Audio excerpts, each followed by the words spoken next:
Nagsalita na ang Pangulo sa anyay nakakagulantang na mga pangyayari sa Senado. May hirit din siya sa kanyang manang-ay ni patungkol sa umano'y pagpapakalat nito ng fake news. Live mula sa Tokyo, Japan, nasa frontline ng balitang yan si Maricel Halili. Maricel, ano-ano ang mga sinabi ng Pangulo?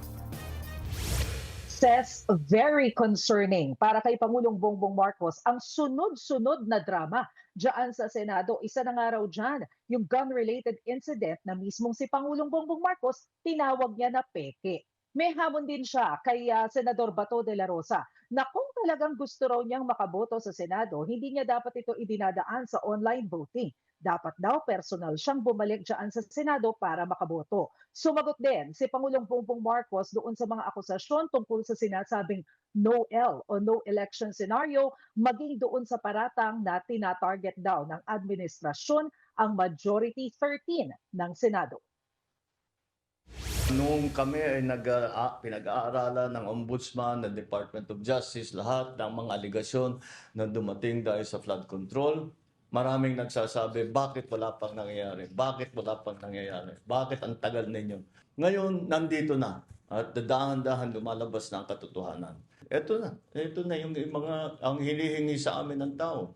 Binigyang diin ni Pangulong Marcos na hindi pa tapos ang kanilang investigasyon sa bilyon-bilyong pisong flood control scandal. Pinabulaanan niya ang akusasyon ng kanyang kapatid na si Senadora Amy Marcos na tila inuubos daw ang Senate majority at isa-isang kinakasuhan.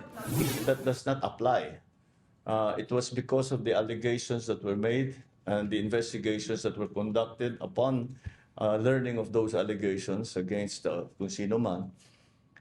And kung ano man ang naging alignment sa Senado, walang kinalaman yun. Ito pa rin ang mga tao na lumabas ang mga pangalan.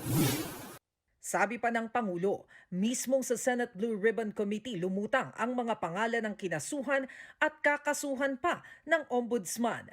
Kabilang sa kinasuhan si Senador Jinggoy Estrada, kakasuhan naman daw ng Ombudsman si Senador Joel Villanueva. At bagamat hiwalay sa flood control scandal, plano ring kasuhan si Senador Rodante Marcoleta.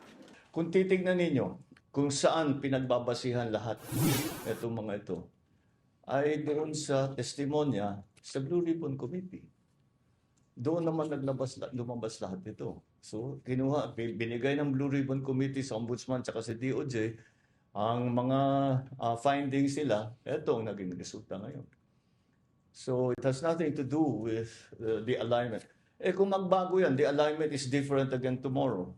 I'm not saying it will be, but if the alignments are different again in terms of the majority, paano mo sasabihin pag nagbago na naman yan? So walang kinalaman yung majority, minority sa Senado.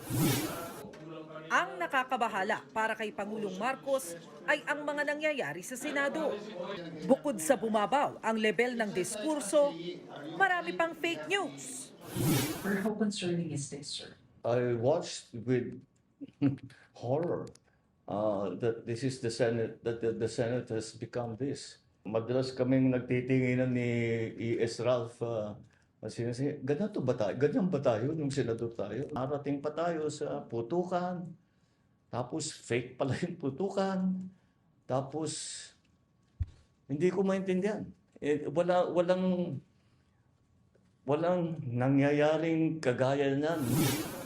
Dagdag ni PBBM, naging kanlungan pa ng pugante ang Senado.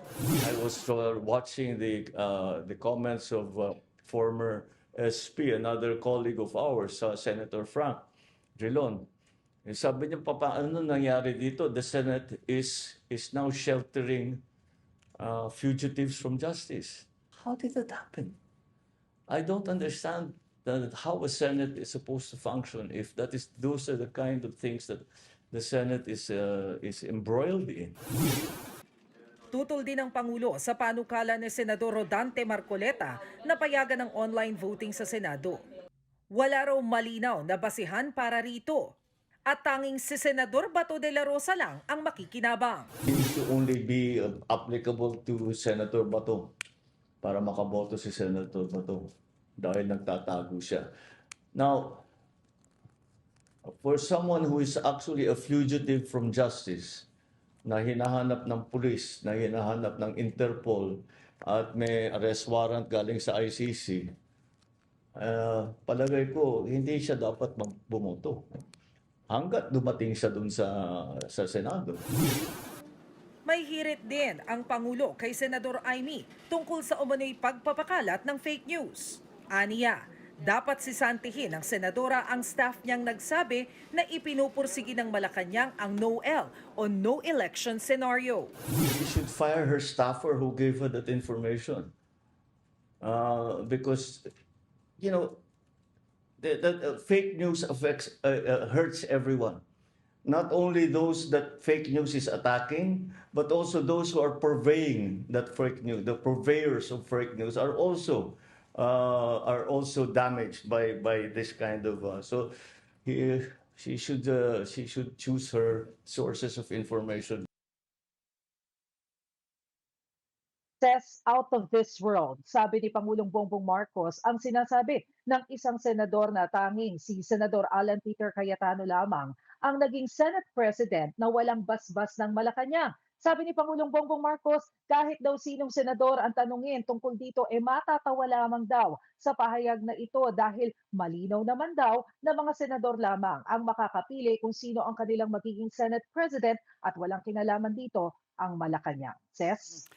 Sinagot din ba ng Pangulo kung may plano siya sa pagpapatalaga ng mga opisyal na hindi nanalo noong nagdaang eleksyon ngayong tapos na ang one-year ban?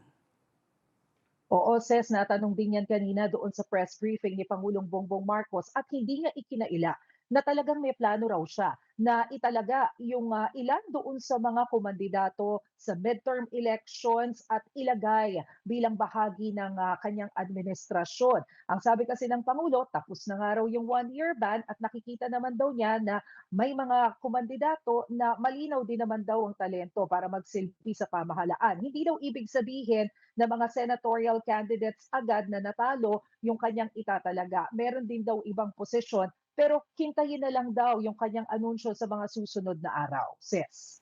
Maraming salamat, Maricel Halili. Mga kapatid, Cheryl Hosing po. Maging maalam at may pakialam sa mga napapanahong issue at headlines. Mag-follow at mag-subscribe na sa social media pages ng News 5.